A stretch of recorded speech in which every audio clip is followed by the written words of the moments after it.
Bonjour! Aujourd'hui, donc on va en découdre avec un sujet. J'ai pris ce sujet-là, l'école forme-t-elle des hommes? Donc, je vous le montre, l'école forme-t-elle des hommes? Voilà, c'est important que je vous le montre parce qu'il y a un E majuscule à école et il y a une minuscule à homme au pluriel. Voilà, je me le mets là pour bien pouvoir le contempler et j'ai quelques minutes pour le traiter. Quels sont mes réflexes? Je suis à votre place, je suis en concours et j'ai très peu de temps. L'école forme-t-elle des hommes? Premier réflexe, je regarde le sujet de manière surplombante. Je me dis, est-ce que c'est le but de l'école de former des hommes? Est-ce que l'école cherche à former des hommes? Ça change la manière dont je vais concevoir la question. Est-ce que c'est une question abstraite ou est-ce que c'est une question concrète? Autrement dit, l'école dit qu'elle veut former des hommes, est-ce qu'elle le fait effectivement? Est-ce qu'elle réussit dans cette mission? Et l'alternative, c'est en fait, elle n'a pas mission de former des hommes. Elle a mission de suivre pendant un temps, sur une dimension d'instruction, voire d'éducation, à un moment donné de la vie des hommes. Ok. Maintenant, je vais regarder chaque terme du sujet pour voir ce que ça change dans la question que je me suis posée. En fait, le but, c'est toujours de mesurer la portée. Donc je regarde le mot école. Il est écrit avec une majuscule, donc selon moi, il renvoie objectivement à l'école comme institution. Je fouille chez nous, en France. Ça semble très simple tout de suite. On a l'école de Jules Ferry qui nous vient à l'esprit. Donc l'école publique, laïque et obligatoire et les lois du début des années 1880. Institution scolaire, on pense à éducation nationale et donc la question qui serait posée serait en France, est-ce que l'école telle que définie par l'éducation nationale, le ministère de l'éducation nationale, forme-t-elle des hommes? Et là, tout de suite j'ai dit l'école en tant qu'institution. Je me dis, ça veut dire qu'il y a des gens qui décident du but de l'école. Alors, est-ce que les décideurs, est-ce que ceux qui participent au ministère de l'Éducation nationale pensent que le but de l'école, c'est de former des hommes? Est-ce que c'est ça la mission donnée si vous allez sur le site de l'Éducation nationale? Déjà, on a ajouté un agent. L'école, elle est conçue par des marionnettistes dans ses missions. Ok. Alors, maintenant, je me dis, précise. Tu dis l'école, l'institution, etc. Pour savoir si elle forme des hommes, il faut savoir à quel moment elle les a entre les mains. L'école, finalement, on y va de quel âge à quel âge? Alors, la première distinction, enfin une distinction, il y a l'école obligatoire et il y a l'école qui reste une institution, mais dans laquelle on va volontairement. Donc il faut distinguer. Et en plus, les lois ont changé. Donc l'école publique, laïque et obligatoire de Ferry va porter sur, je sais pas, les 6 à 11 ans, peut-être que je me trompe, il faudrait vérifier. Et l'école plus tard sera obligatoire jusqu'à 16 ans. Alors, est-ce que c'est que la conception de l'homme a changé? L'école forme-t-elle des hommes? Est-ce qu'on concevait au temps de Jules Ferry qu'il fallait moins de temps pour former des hommes que maintenant? Est-ce qu'on considérait qu'on était homme au début de l'adolescence, alors que maintenant on est plus prudent et on considère que l'homme atteint sa maturité à 16 ans? Et alors, évidemment, les questions qui se posent, c'est y a-t-il un lien entre école et majorité? Le baccalauréat significativement est à 18 ans, enfin globalement l'année où les étudiants où les élèves fêtent leurs 18 ans. Donc est-ce qu'il y a un lien entre être homme et sortir de l'école? Premier débroussaillage. Je continue sur école. Je me dis, voilà, là j'ai déjà mesuré la portée des questions dans l'école à la française. Maintenant, ce qui me vient à l'esprit, c'est la distinction que j'ai vue en civi quand je faisais des langues. Je me rappelle de la distinction entre state school et public school. Alors, est-ce que quand on sort du système français, la vision est aussi claire qu'on a pu le croire quand on regardait l'école à la française. À partir du moment où aux États-Unis vous avez beaucoup plus de liberté de choix de l'école qui est la vôtre, est-ce qu'on peut encore écrire école avec un E majuscule, ou est-ce qu'on doit concevoir l'école au cas par cas? Je pense par exemple au cas des écoles darwinistes et des écoles créationnistes. Vous choisissez l'école qui véhicule l'idéologie que vous voulez inculquer à vos enfants. Donc à ce moment-là, vous voyez que former des hommes, ça va être main dans la main avec les parents. C'est-à-dire que c'est les parents qui, en amont, décident de quelle école va former ses enfants, a priori pour en faire des hommes. Donc c'est une décision parentale. Et là, ça me permet de revenir sur mon système français. Jusqu'à quel point l'école va main dans la main avec les familles pour former des hommes. Autrement dit, j'ai une question qui est: l'école est-elle un lieu de contre-pouvoir parental, c'est-à-dire c'est par l'école qu'on s'émancipe de la famille, ou l'école est-elle soumise à la famille, c'est-à-dire que le ministère de l'Éducation nationale aurait pour mission de donner aux parents ce qu'ils veulent, parce que sinon elle n'aurait pas de légitimité.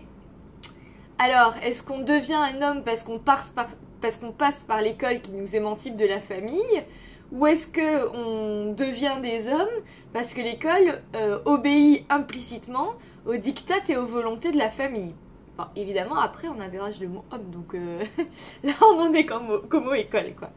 Donc, voilà, je pose la question en ce sens, et évidemment, là, en passant par le système américain, je me rends compte que j'ai parlé de l'école comme institution, mais pour savoir si l'école forme des hommes et si elle réussit dans sa mission, quand bien même, à penser, il faut pour ça penser que sa mission est de former des hommes, ce qui est même pas évident, ça me fait penser que peut-être que si l'école publique connaît un déficit, c'est parce que elle échoue dans sa mission de former des hommes en France.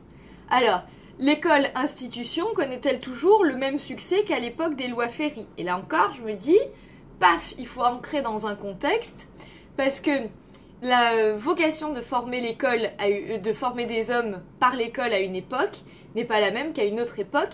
Et donc, est-ce qu'il serait une illusion de croire qu'il y a une continuité dans l'école institution avec un grand E? Ah ah! Voilà, donc je suis allée un petit peu ailleurs, maintenant je me dis va encore ailleurs. Là, tu es resté dans le monde occidental.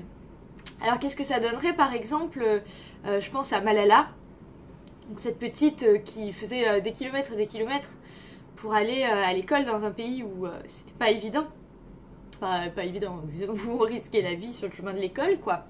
Et d'ailleurs, elle s'est pris une balle, et plus tard, je crois qu'elle a été proposée pour le prix Nobel, et je me demande si elle l'a pas eu. En tout cas, je pense à cette petite fille pour laquelle il y avait un rapport de folie entre le fait d'aller à l'école et le fait de s'accomplir, quoi. C'était un acte militant, etc.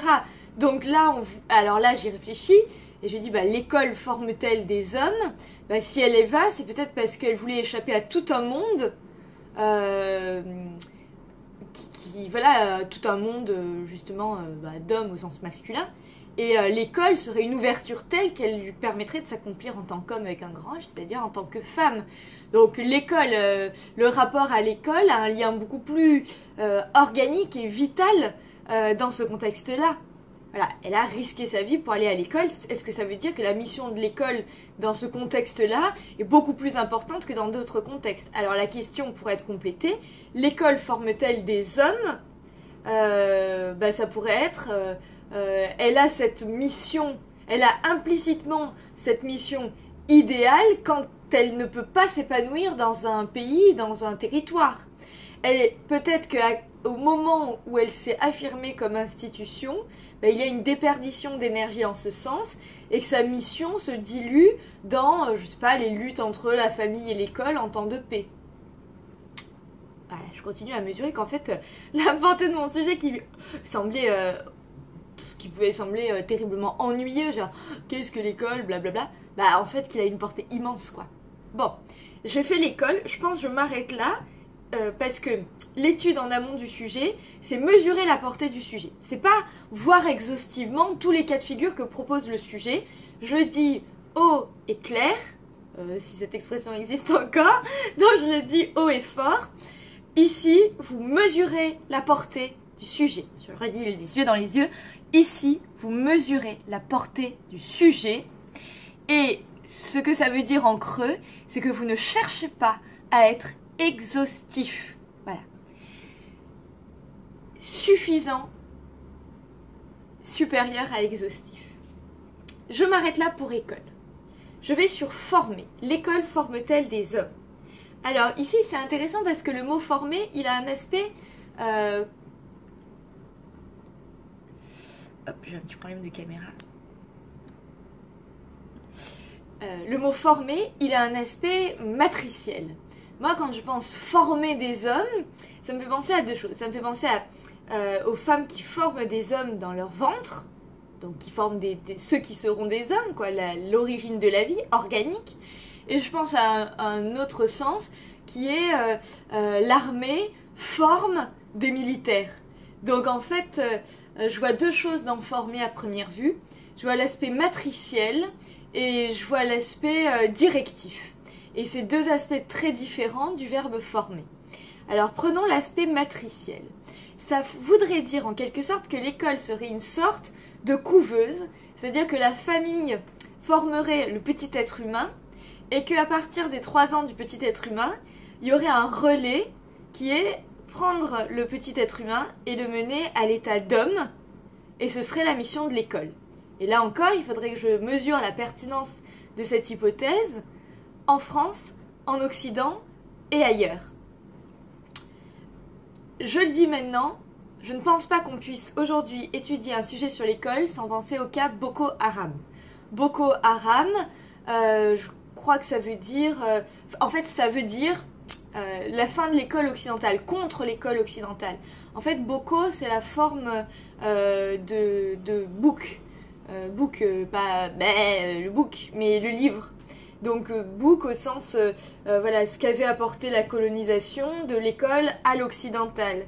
Donc cette lutte contre l'école à l'occidentale est significative pour tout sujet sur l'école. Évidemment, vous pouvez y réfléchir sur l'école forme-t-elle des hommes. Pourquoi irait-on détruire l'école? Peut-être qu'elle fait des femmes, des hommes dans le sens des humains accomplis, et que cette mission sacrée n'irait pas du tout dans le sens de l'idéologie de ceux de Boko Haram, quoi. Il n'est pas question pour eux que la femme soit un être humain accompli, elle doit être soumise, et il n'est pas question du coup qu'elle passe par l'école. Donc l'école revient à sa mission sacrée par le biais de Boko Haram. Peut-être que le fait que Boko Haram tape à ce point sur l'école institutionnelle à l'occidentale serait le signe qu'elle a bien encore, malgré la dilution liée au temps de paix, une mission sacrée. Donc, premièrement, former au sens de former en individu, métaphore matricielle. Et là, je pense, voilà, l'école serait une forme de couveuse.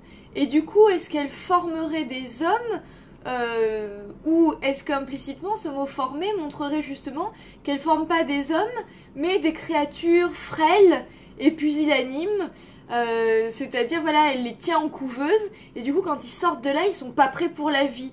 Et ça s'opposerait à ce qu'il y a évidemment implicitement dans ce sujet, l'école, qui n'est pas l'école institution, donc qui ne serait pas avec un grand E, quoique, l'école de la vie, auquel on a envie de faire référence dans ce sujet. Et donc l'école formerait peut-être des membres d'une société en temps de paix, elle formerait peut-être je sais pas, des gens capables d'occuper une fonction, une profession, mais peut-être pas des hommes au sens plein. C'est-à-dire que voilà, François Hollande, il a suivi le système scolaire, il a suivi les grandes écoles avec un E majuscule, donc on pourrait faire des jeux de mots avec ça. En même temps, en tant qu'homme, vis-à-vis de sa compagne, il a été minable, quoi. Il l'a largué par communiqué officiel, enfin il a été minable en tant qu'homme au niveau relationnel. Donc l'école peut former un homme d'État, on peut aller jusqu'à faire ce jeu de mots. L'école poussée à son paroxysme, jusqu'à l'ENA, École nationale d'administration, a formé un homme à avoir la plus haute des fonctions sociales, et en même temps, il ne l'a pas formé à être un homme bon dans sa relation à l'amour et à la femme, quoi. Voilà, ça c'est un des exemples qu'on pourrait développer dans le sujet. Voilà, donc l'aspect matriciel, ça pourrait être elle forme, elle met les hommes en couveuse et du coup elle échoue à en faire des hommes au sens plein. Évidemment, c'est à mesurer la portée du sujet. Là, je suis pas en train d'affirmer quelque chose, je pose la question. Voilà. Et ensuite, l'école forme-t-elle des hommes? La question, ce serait si elle les forme à quoi? Donc là, j'ai vu la couveuse professionnalisante. Maintenant, je pense à une autre étape de notre école, l'école de la Troisième République, l'école Jules Ferry.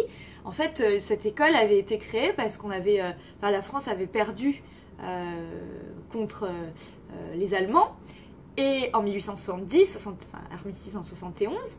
Et du coup, elle avait étudié le système, les décideurs avaient étudié le système allemand. Il y avait une unité de langue chez les Allemands et il fallait faire une unité de langue chez les Français pour que on puisse répondre aux ordres des généraux sans se demander en dialecte kézake ou quand on vous dit à l'attaque.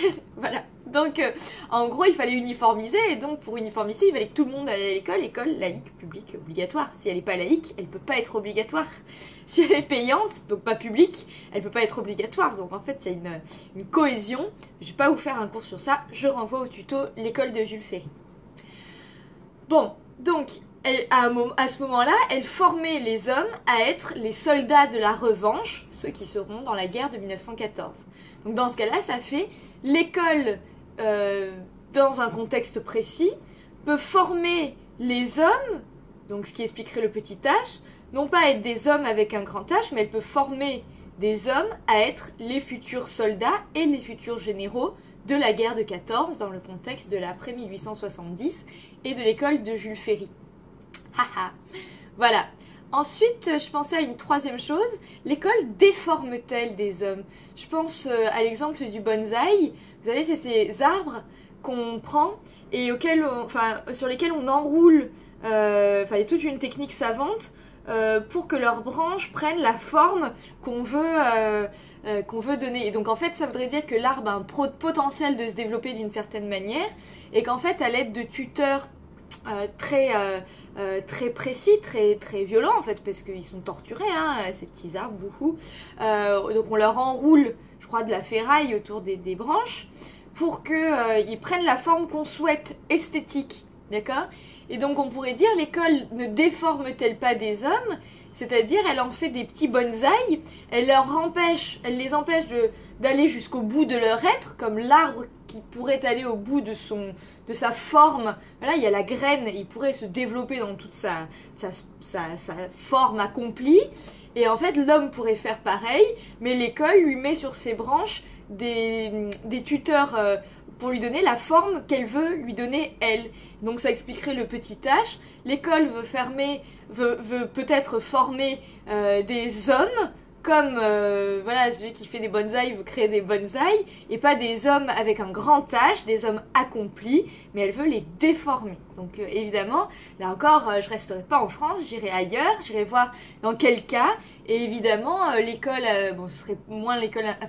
Est-ce que les écoles institutionnelles dans certains pays qui voudraient, par exemple, rétablir la charia, ne déformeraient-ils pas les femmes pour en faire des sous-hommes? Donc vous voyez qu'il y a encore toute cette réflexion. Évidemment, je pense à école, n'oubliez pas que à l'heure actuelle, on est en pleine réflexion sur le monde musulman. Il faudrait penser à l'école coranique. Les écoles coraniques seraient-elles la forme d'accomplissement ultime de l'homme dans toute sa portée, puisqu'il s'agit d'apprendre par cœur le Coran qui est la parole divine, ou l'école coranique conduirait-elle l'homme à n'être formé que dans un rapport au sacré et donc à ne pas s'accomplir? Et en fait, ici, la réponse n'est pas possible à donner. Tout ce qu'on peut voir pour mesurer la portée du sujet, c'est que selon la conception qu'on a du contenu scolaire, elle forme des hommes pleinement ou elle forme des hommes avec un petit h en les amputant de certaines dimensions de leur être. Et là, donc du coup, pour cette question des écoles coraniques, si vous pensez que qu'il y a tout dans le Coran, qu'il y a la parole divine et donc de quoi s'accomplir en tant qu'être, vous pensez que l'école coranique forme des hommes au sens plein. Si vous pensez que l'école coranique est une fumisterie parce que le Coran n'est pas une parole divine, alors vous pensez que l'école coranique ne forme pas des hommes, mais des créatures auxquelles on a oblitéré toute une part de leur pensée en leur disant des bêtises. Donc c'est bien une question de conception, et donc là vous rentrez dans la relativité et la subjectivité du sujet. Voilà. Forme, donc former matriciellement, former pour une cause précise, voire déformer comme un bonsaï, je pense que là, pareil, j'ai suffisamment sur le mot former, au-delà, je perdrai du temps. Donc, là encore, droit dans les yeux, il faut que ce soit suffisant plutôt qu'exhaustif, sinon ça va vous porter préjudice, vous allez aller trop loin et vous perdre. Voilà. Et maintenant, en fait, vous voyez qu'en étudiant les premiers termes importants, on a étudié déjà le troisième, homme. Vous avez vu qu'on a joué sur le terme homme. Homme au sens plein, ce serait avec un grand H. On a vaguement joué sur homme et femme aussi. Et homme avec un petit H, qui pourrait être des hommes pas au sens plein. Évidemment, en regardant plus le mot homme, j'ai les termes sous-homme et surhomme qui me viennent. Et en fait, il faudrait penser que dans les idéologies totalitaires, l'école serait censée non pas former des hommes, mais des surhommes. Je pense à l'homme nouveau du système soviétique, je pense évidemment aux jeunesses hitlériennes, etc. C'était, chacun avec sa variante, mais l'homme de demain... Donc alors l'homme de demain ce serait pour les soviétiques et le surhomme arien, donc d'une race pure, ce serait l'idéologie nazie dans tout ce qu'elle avait de terrifiant. Donc voilà, dans ces cas-là, l'école ne se contenterait pas de former des hommes, ça ne suffirait pas. Elle s'occuperait d'une simple partie de la population pour l'ériger à l'état de surhomme, qui deviendraient les hommes de demain. Donc il y a tout ça aussi dedans. Voilà, ensuite je toucherai une nuance. J'aurais pas fait quelque chose dans le genre l'école des hommes, l'école des femmes. Évidemment, je pense que j'aurais parlé de l'école des femmes, la pièce de Molière, parce que quand on dit l'école forme-t-elle des hommes, c'est ce qui me vient à l'esprit. Il faudrait que je vois jusqu'à quel point c'est pertinent. Je pense qu'en fait, ce serait un point de nuanciation, une référence qui apporterait de la lumière, mais pas la référence clé pour rentrer dans le sujet comme on l'a vu la dernière fois, pour taper dans le sujet à coups de poing et qui crache tout ce qu'il a dans le ventre. Voilà, donc ici, j'aurais pas étudié l'école des hommes, l'école des femmes, comme ça de manière si tranchée. J'aurais dit, voilà, la question l'école forme-t-elle des hommes interroge sur le sens plein de homme en Occident. Est-ce que c'est pas une vision très masculine de la chose? Et en fait, je pense à la compétitivité, être le meilleur, voilà, et aux réflexions qui seraient autres, c'est-à-dire les écoles sans notes, voire les écoles non institutionnelles, école Freinet, école Montessori, etc. Je reprends cette idée, ce serait... est-ce qu'en fait, comme elle a été fondée par Ferry à un moment où l'école cherchait à créer les soldats et les généraux de la guerre suivante, est-ce qu'elle n'a pas été fondée, toute ouverte aux femmes qu'elles soient après, sur des valeurs masculines, mais masculines pas au sens réel, mais au sens archaïque. Donc être fort, ne pas se laisser abattre, être conquérant, être le meilleur, voilà, qui seraient des valeurs qu'on a dites masculines avant que la théorie des genres ne permette de mettre un petit peu d'air, on va dire, ne permettre une respiration dans cette vision très tranchée. Et du coup, voilà, j'aurais formulé la question homme-femme comme ça. Donc, j'aurais dit l'école à la française, l'école Ferry institutionnalisée, qui ensuite a été plus largement le modèle de pas mal d'écoles. Cette école-là ne se fonde-t-elle pas sur des valeurs masculine dans une vision archaïque.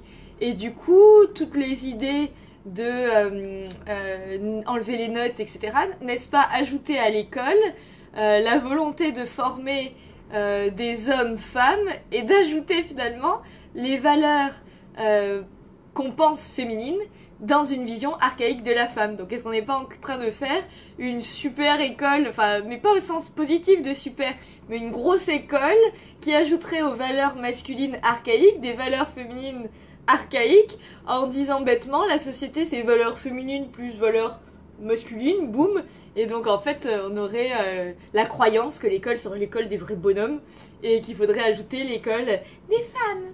Voilà, donc en fait il faudrait réfléchir à tout ça. Je pense qu'il y a beaucoup de choses à dire là-dessus. Ensuite, voilà, là j'ai fini l'étude de la portée de mon sujet. Vous voyez que j'ai en gros les questions qui se posent, mes exemples, etc. Ne pas oublier que c'est une question, donc à chaque fois qu'il y a une question, il faut se demander pourquoi la question se pose. Voilà. Pourquoi on ne dit pas l'école forme des hommes? Pourquoi on présente ça sous la forme interrogative? Et après, bah, j'ai tout pour faire. En analysant mes mots du sujet, maintenant j'ai vraiment tout pour mon introduction, pour faire analyse des termes, suffisante et non exhaustive, qui permettent de mesurer la portée du sujet et pas de l'étudier complètement, ce qui ferait une thèse et qui demanderait plus de 3 ans. Voilà. J'ai différents sens d'école, différents sens de former, différents sens d'homme, et très important, j'ai toujours étudié chaque terme en l'actualisant dans l'ancrage du sujet. Je n'ai pas étudié école en disant qu'est-ce que l'école? J'ai dit qu'est-ce que l'école? Et du coup, si on donne cette définition de l'école, qu'est-ce que ça modifie sur notre perception de l'école forme-t-elle des hommes? Pareil pour former, pareil pour hommes.